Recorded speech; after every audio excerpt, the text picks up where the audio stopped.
ఓం నమ శివాయ. YouTube channel common man power మార్పు ప్రోగ్రామ్కి స్వాగతం. వీడియో చూస్తున్న వాళ్ళందరికీ థ్యాంక్ యూ వెరీ మచ్.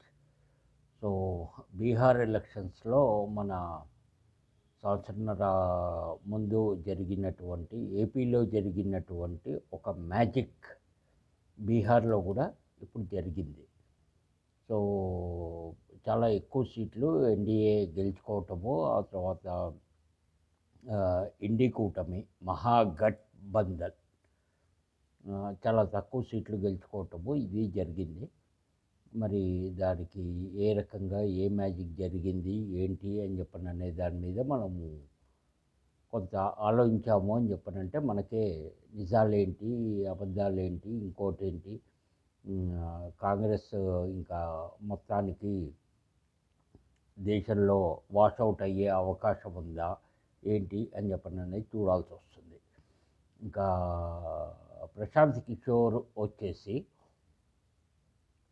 టోటల్గా కంటెస్ట్ చేసినటువంటి 100 సీట్లలో ఒక్క సీటు కూడా రాలే, 0 అతనిది. సో మరి అతని స్ట్రాటజీస్ అక్కడ ఎందుకు వర్కౌట్ కాలేదు, లేకపోతే వేరే అదర్ స్టేట్స్లో ఎట్లా వర్కౌట్ అవుతున్నాయి, ఆ పార్టీకి ఏదైతే పార్టీకి అతను కన్సల్టెన్సీ చేసి ఆయన ఐడియాస్ అవన్నీ వాళ్ళకి ఇస్తే వాళ్ళు ఏ రకంగా గెలుస్తున్నారు ఏంటి అని చెప్పననేది కూడా ఒక పెద్ద క్వశ్చన్ మార్క్ అయిపోయింది.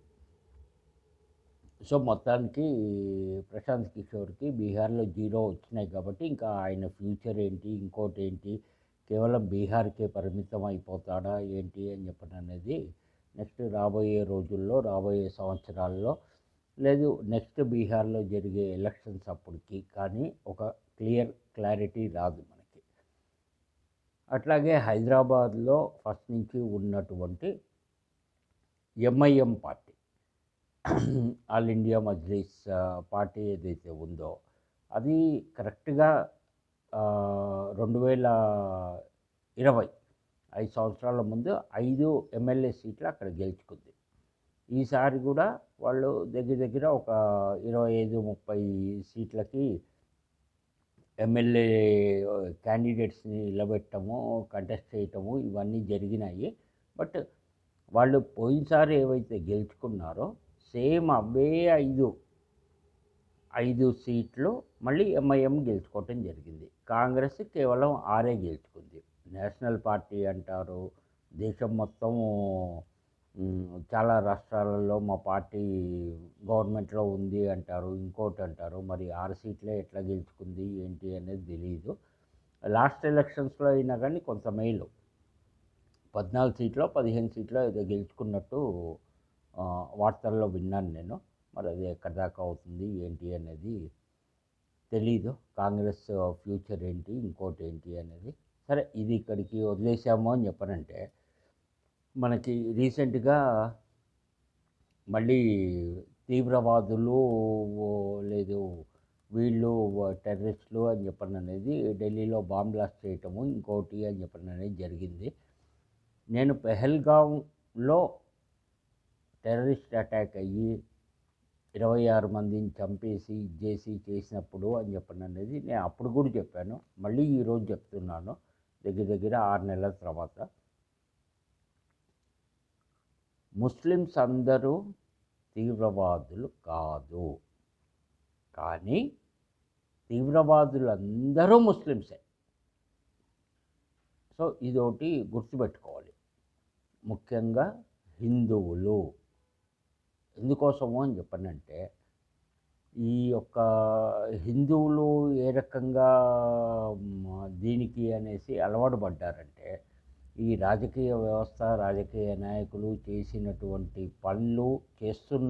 పనులు ఇక ముందు చేయబోయే పనులు అన్నీ ఒకే రకంగా ఉంటాయి. కులాల పరంగా చీల్చేస్తారు హిందువుల్ని. ఎందుకంటే చాలా కులాలు ఉన్నాయి, చాలా మతాలు ఉన్నాయి, చాలా కులాలు ఉన్నాయి, చాలా వాళ్ళ ఒక ఏమంటారు ఆచార వ్యవహారాలు లేదు అని చెప్పారంటే పూజా విధానాలు ఇంకోటి అనేవి చాలా ఉన్నాయి. భాషలు వేరు, సో ఒకే స్టేట్లో ఒక్కో దీనికి అనేసి ఏరియాకి తీసుకున్నామంటే భాషలో కొంత మార్పు అనేది వస్తూ ఉంటుంది. సో దాన్ని కూడా వాళ్ళు అడ్వాంటేజ్గా తీసుకుంటున్నారు. సో కులాల పరంగా చీలినటువంటి హిందువులు మతం పరంగా ఒక్కటిగా ఉన్నటువంటి ముస్లిమ్స్ ఇంకా క్రిస్టియన్స్. సో కాబట్టి ఇక్కడ హిందువులలో మరి ఒక యూనిటీ అనేది, ఐక్యత అనేది లేదు అని చెప్పనంటే గనక, మన పని మనం చేసుకుంటూ మన బతుకులు మనం బతుకుతూ ఉన్నా కానీ ఈ టెర్రరిస్ట్ అటాక్లు లేదు ఈ రాజకీయ వ్యవస్థతోటి లేదు ఇంకోటి అని చెప్పననే దాని మీద ఇది చేసుకున్నాము అని చెప్పనంటే, బయటికి వెళ్తే ఇంటికి వచ్చేదాకా గ్యారంటీ లేదు ఇంకోటి అని చెప్పననేటువంటి భయంగా ఇంకా ఎన్ని రోజులు మనం బతకాలి అని చెప్పననేది ఒక పాయింట్. రెండేంటి అని చెప్పనంటే, ఏదో రకంగా హిందూ మతాన్ని నాశనం చెయ్యాలి అని చెప్పననేసి ఒక సెక్షన్ వాళ్ళు మత మార్పిళ్ళు చేస్తూ, ఇంకో సెక్షన్ వాళ్ళు డైరెక్ట్ అటాక్ చేస్తూ బాంబ్ బ్లాస్టులు చేస్తూ లేదు అని చెప్పనంటే గనక హిందువుల అమ్మాయిల్ని లేపుకెళ్ళి పెళ్లి చేసుకోవటము, వాళ్ళ మతంలో కలుపుకోవటము, ఇంకోటి అని చెప్పననేది ఈ రకంగా జరుగుతున్నాయి. యూనిటీ అనేది లేదు అని చెప్పనంటే కనుక ఇంకో 30 నుంచి 40 సంవత్సరాలు 50 సంవత్సరాల తర్వాత హిందువులందరూ కూడా మైనారిటీ అయ్యే అవకాశం ఉంది. కేవలం 25 నుంచి 27 కోట్ల మధ్యలో ఉన్నటువంటి ఒక సెక్షన్ ఆఫ్ ప్రజలు ఆ దీంట్లో ఉంటేనే, అంటే ఇండియాలో ఉన్నటువంటి దాంట్లో కేవలం 25 కోట్ల నుంచి 27 కోట్ల మంది ఉంటేనే మొత్తం 142 కోట్ల జనాభాలో వాళ్ళు ఒక్కోళ్ళు ఒక్కో రకంగా వీడియోలు రిలీజ్ చేసి హిందువుల్ని చంపేస్తామని, లేదు ఇంకోటి చేస్తామని అని చెప్పననేది వాళ్ళు డైరెక్ట్ వార్నింగే ఇస్తున్నారు. కాకపోతే ఏంటి అని చెప్పనంటే, ఇక్కడ ముస్లింలను ఒక రకంగా మనం చూసి నేర్చుకోవాలి. ఏంటి అని చెప్పనంటే, వాళ్ళు వచ్చేసి ఏది చేయాలి అనుకున్నా కానీ మంచైనా చెడైనా కానీ డైరెక్ట్గానే చేస్తున్నారు వాళ్ళు. ఇండైరెక్ట్గా ఏం చేయట్లేదు. ఈ రాజకీయ వ్యవస్థలాగా లేకపోతే రాజకీయ నాయకుల్లాగా రాజకీయ పార్టీలు ఊసర వెళ్ళి రంగులు మార్చినట్టుగా అని చెప్పననేసి వాళ్ళు ఏం మారవట్లేదు. వాళ్ళ విజన్ వాళ్ళ ఆలోచన చాలా క్లియర్గా ఉంది. భారతదేశాన్ని ముస్లిం కంట్రీగా మార్చాలి, దీంట్లో ఉన్న హిందూస్ని కొంతమందిని చంపాలి, కొంతమందిని బెదరగొట్టాలి, కొంతమందిని దేశం వదిలి వెళ్ళిపోయేటట్టు చేయాలి, కొంతమందిని వాళ్ళ మతంలో కలుపుకోవాలి, లేదు అని చెప్పనంటే కనుక వాళ్ళ జనాభా పెంచుకోవాలి, దేశమంతా ఆక్రమించుకోవాలా, హిందూ ప్రాపర్టీలన్నీ కూడా కబ్జా చేయాలి. ఇది వాళ్ళ విజన్, వాళ్ళ ఆలోచన చాలా క్లియర్గా ఉంది. ఇదంతా ఎక్కడి నుంచి వచ్చింది? పాకిస్తాన్ నుంచే వచ్చింది. ఎందుకోసమో అని చెప్పనంటే 1947లో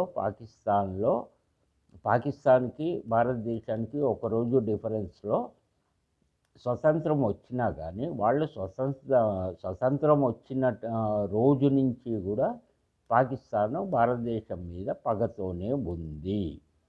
ఎందుకోసం అని చెప్పారంటే, వాళ్ళు ఆ రోజు నుంచి స్టార్ట్ చేశారు. వాళ్ళ ఒక్క స్కూళ్ళు కావచ్చు, మదరసాలు కావచ్చు, లేకపోతే ఇంకోటి కావచ్చు, అక్కడంతా కూడా చిన్నప్పటి నుంచి స్కూల్కి వెళ్ళే పిల్లల దగ్గర నుంచి వాళ్ళ కాలేజీలు, వాళ్ళ యూనివర్సిటీలు, ఇంకోటి అన్ని చోట్ల వాళ్ళకి ఒక ఒక పీరియడ్ అంతా, అంటే ఒక 45 నిమిషాల పీరియడ్ వాళ్ళకి హిందువులు మన శత్రువులు, హిందువులు ఎక్కడ కనిపించినా కానీ మనం వాళ్ళని తొక్కేయాలి, అవకాశం లేదు అంటే చంపేయాలి, సో వాళ్ళ ఆస్తులు కబ్జా చేసుకోవాలి, లేకపోతే ఇంకోటి చేసుకోవాలి అని చెప్పననేసి పాకిస్తాన్లో ఫస్ట్ స్టార్ట్ అయింది.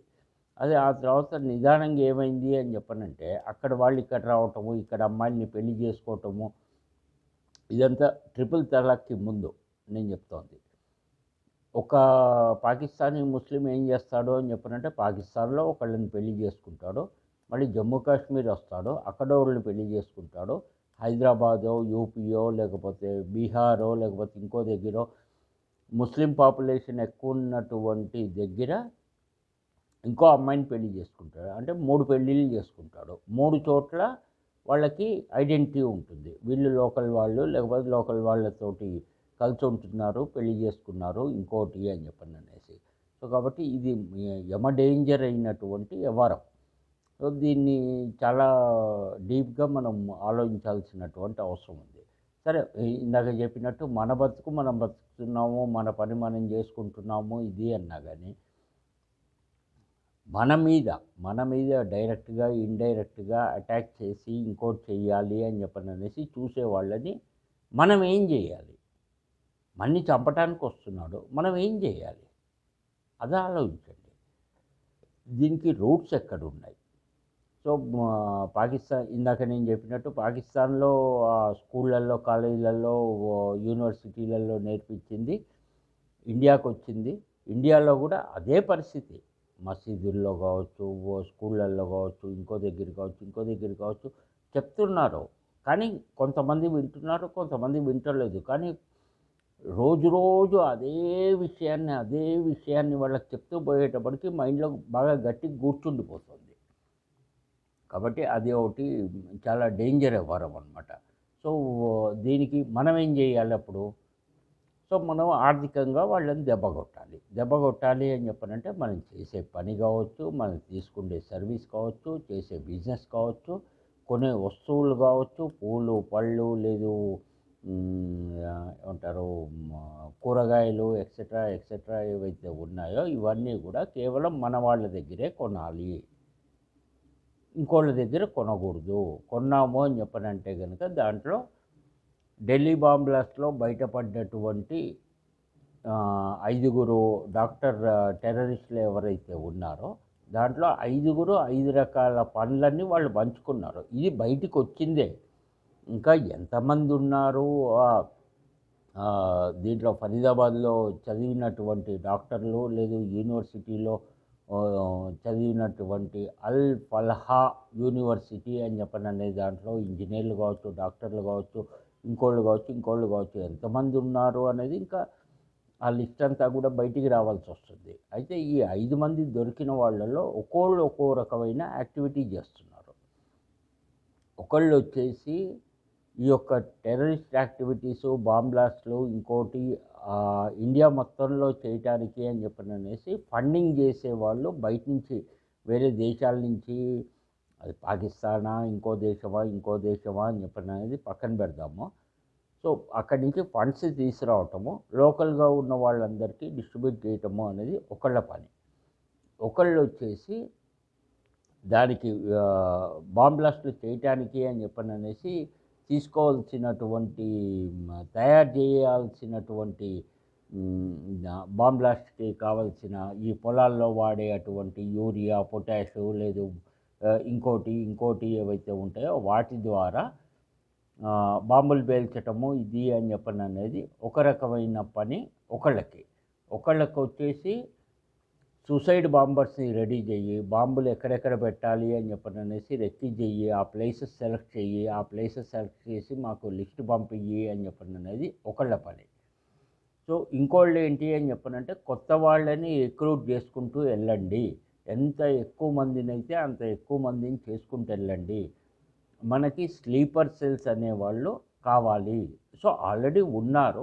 ఉన్నవాళ్లే కాకుండా ఇంకా ఎక్కువ మంది కావాలి. ఒకళ్ళు దొరికిపోయినా ఇంకోళ్ళు ఆ పని చేయటానికి అని చెప్పననేసి ఒకళ్ళు రిక్రూట్మెంట్. ఇంకో అతను హైదరాబాద్‌లో ఉన్న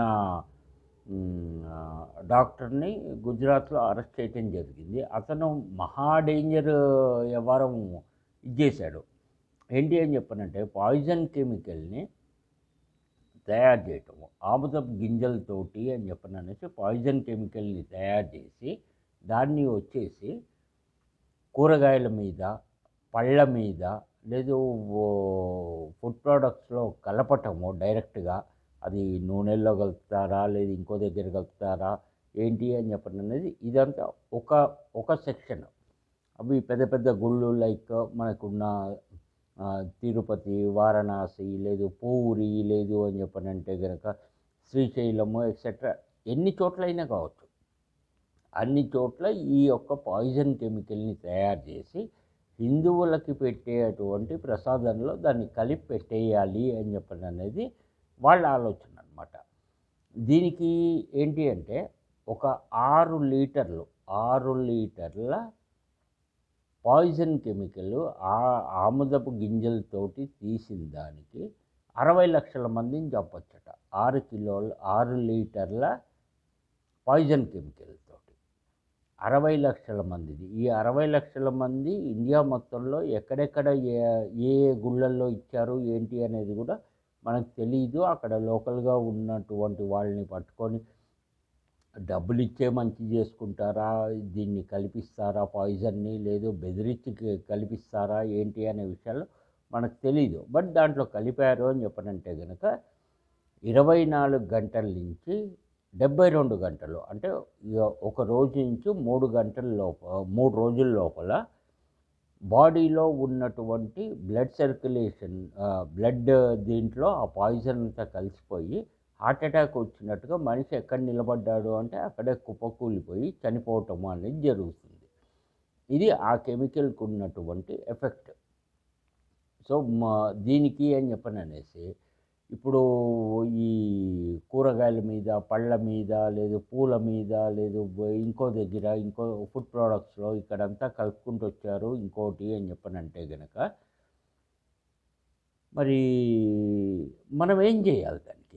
ఏ రకంగా అది ఎక్కడ కలిసింది, ఎవరికి కలిసింది, ఎవరు కలిపారు అని చెప్పననే విషయం మనకు తెలీదు. తెచ్చుకుంటాము, వాడతాము, చనిపోతాము. దానికి ఎవరు బాధ్యులు? గవర్నమెంటు కాదు, ఇటు పోలీస్ డిపార్ట్మెంటు కాదు, లేకపోతే కొనుక్కొచ్చుకున్న వాడిన మనము కాదు, అమ్మిన షాప్ అతను కాదు, ఇంకోళ్ళు కాదు. మరి ఎట్లా దీనికి సొల్యూషను? సో సొల్యూషన్ ఏంటి అని చెప్పనంటే మనం కూడా వాళ్ళ ఆలోచన విధానంలో ఏ రకంగా అయితే మార్పు వచ్చి వాళ్ళు ఇది చేస్తున్నారో మనం కూడా అట్లాగే వాళ్ళు నెగిటివ్గా ఆలోచించి మొత్తం టోటల్ నెగిటివ్ దాని మీదే మేము వెళ్తాము ఇంకోటి అని చెప్పిననే వర్షంలో వాళ్ళు ఉన్నప్పుడు మనం కూడా అట్లాగే ఆలోచించాలి. అంతకుమించి వేరే అదర్ ఆప్షన్ అంటూ ఏం కనిపించలేదు నాకు. ఎందుకంటే మనం బతకాలి. అనవసరంగా మన పని మనం చేసుకుంటూ ఉండి కూడా మన మీదికి అటాక్ చేసి మేము చంపేస్తాము ఇంకోటి అని చెప్పననేసి అన్నప్పుడు మరి అది చూసుకోవాల్సినటువంటి అవసరం ఎంతైనా కానీ ఉంది. సో ఇవన్నీ కూడా చూసుకోండి. ఈ 6 లీటర్ల పాయిజన్ కెమికల్ని ఇంకో రకంగా కూడా ప్రజల్లోకి పంపించడానికి అనేసి అవకాశం ఉంది. ఒక వాటర్ సప్లై అయ్యేటువంటి చెరువులు, లేదు అని చెప్పనంటే కనుక నదులు, లేదు చిన్న చిన్న బావులు, కుంటలు, ఇట్లా ఏవైతే మనకు దగ్గరలో ఉంటాయో వాటిల్లో కలిపినా కానీ ఈ యొక్క 6 లీటర్ల పాయిజన్ కెమికల్ తోటి 60 లక్షల మంది చనిపోయే అవకాశం ఉంది. ఎందుకంటే దానికి ఒక రంగు, ఒక రుచి, ఒక వాసన ఏమీ ఉండదు. నార్మల్గానే ఉంటుంది అది కలిపినా కానీ. సో కాబట్టి ఇవన్నీ కూడా ఓసారి హిందువులందరూ కూడా చూసుకోవాల్సినటువంటి అవసరం ఉంది. నేను మళ్ళీ ఇంకోసారి చెప్తున్నాను, దేశంలో ఉన్నటువంటి ముస్లిమ్స్ అందరూ టెర్రరిస్టులు కాదు, కానీ ప్రపంచంలో ఉన్నటువంటి టెర్రరిస్టులు అందరూ ముస్లిమ్సే. ఇది గుర్తుపెట్టుకోండి అంతే, అంతకుమించి ఇంకేం లేదు. సో దీని కంటిన్యూషను అని చెప్పనేది ఇంకా లేటెస్ట్ డెవలప్మెంట్లు ఏమొస్తాయి ఏంటి అనేసి చూసుకొని టీవీ న్యూస్ని బేస్ చేసుకొని కొంత నా ఒక ఆలోచనని దీన్ని ఇది చేసుకొని నెక్స్ట్ వీడియోలో నేను మీకు చెప్తాను. వీడియో మటుకు ఈ యొక్క వీడియోనే వీలైనంత మటుకు ఎక్కువ మందికి షేర్ చేయడానికి ట్రై చేయండి. ఓం నమో వెంకటేశాయ. అందరూ బాగుండాలి, మంచి వాళ్ళే బాగుండాలి. అది హిందువులలో కానీ, ముస్లింలలో కానీ, క్రిస్టియన్స్లో కానీ, వేరే కులాలలో కానీ కేవలం మంచి వాళ్ళే బాగుండాలి. క్రిమినల్ మైండ్ ఉన్న వాళ్ళు ఎవరో కూడా మరి ఇంకా అది మీకే వదిలేస్తున్నాను. Thank you very much.